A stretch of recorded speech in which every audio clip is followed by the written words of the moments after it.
अस्सलामुअलैकुम वरहमतुल्लाहि वबरकातुहू।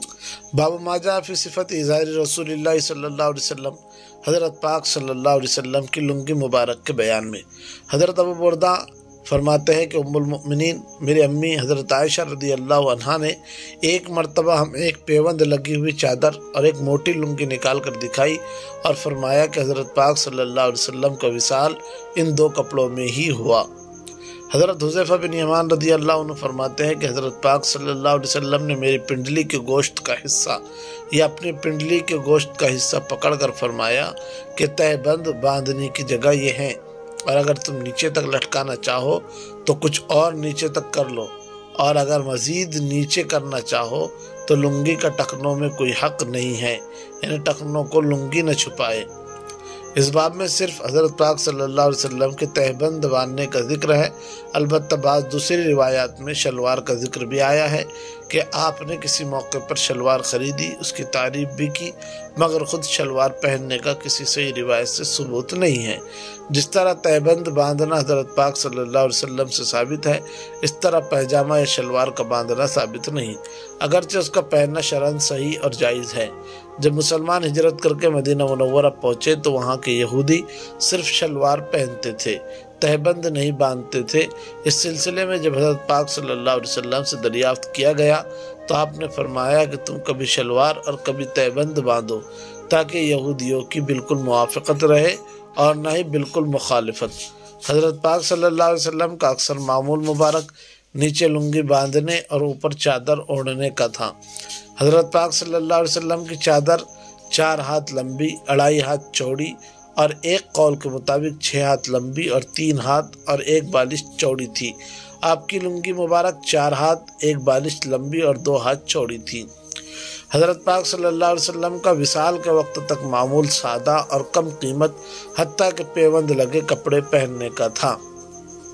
हालांकि उस वक्त फतवात भी शुरू हो चुकी थी और दूसरे मुल्कों के सलातीन की तरफ से हदाया और नजरानों का सिलसिला भी शुरू था, लेकिन हज़रत पाक सल्लल्लाहु अलैहि वसल्लम का मामूल अपनी ज़ाती मईशत के लिए वही कदीम तर्ज का रहा और जो कुछ आता उसको दूसरों पर तकसीम फरमा देते। हकीकत यह है कि हज़रत पाक सल्लल्लाहु अलैहि वसल्लम की सारी ज़िंदगी निहायत सादगी में गुजरी और इसमें कभी कोई तग़य्युर वाक़ नहीं हुआ। सीरत की किताबों में तो यहाँ तक मौजूद है कि हज़रत पाक सल्लल्लाहु अलैहि वसल्लम की ज़िंदगी की आखिरी शब में आपके घर में चिराग रोशन करने के लिए तेल भी नहीं था। हज़रत उम्मुल मुमिनीन मेरी अम्मा आयशा रज़ियल्लाहु ताला अन्हा ने पड़ोसियों के घर से आरियतन हासिल करके चिराग जलाया था। टखनों से नीचे लुंगी या पायजामा लटकाना हराम है। हाँ, अगर कोई उज़्र हो, मसलन किसी शख्स के टखने पर फुंसी या ज़ख़म हो और उस पर मक्खी वगैरह बैठती हो, तो ऐसे शख्स को उसकी हिफाजत के लिए लुंगी या पायजामा लटकाना जायज़ है, जब तक ज़ख्म अच्छा ना हो। हाँ, जब ज़ख्म अच्छा हो जाए तो फिर न लटकाए। टखनों का ढाकना हराम है, मगर 2 शर्तों के साथ। नाजिलन यानी कपड़ा ऊपर से लटका हुआ हो, लिहाजा जुर्राबों और मोज़ों से टखना ढका हो तो कुछ भी हरज नहीं। काइमन यानी इंसान खड़ा हो, उसमें रुकू भी शामिल है। मकसद ये है कि टांग का खड़ा होना। हाँ, अगर बैठा या लेटा हो तो टखने को ढाकने में कोई हरज नहीं। वल्लाहु आलमु बिस्सवाब। उम्मीद है आपको ये सीरीज़ पसंद आ रही होंगी, लिहाजा आप इस चैनल को सब्सक्राइब करके बेल आइकन के बटन को दबाकर इस सीरीज़ को मुकम्मल सुनने के लिए हमारे इस चैनल से मरबूत हो जाए और इस वीडियो को दोस्तों में खूब शेयर करें।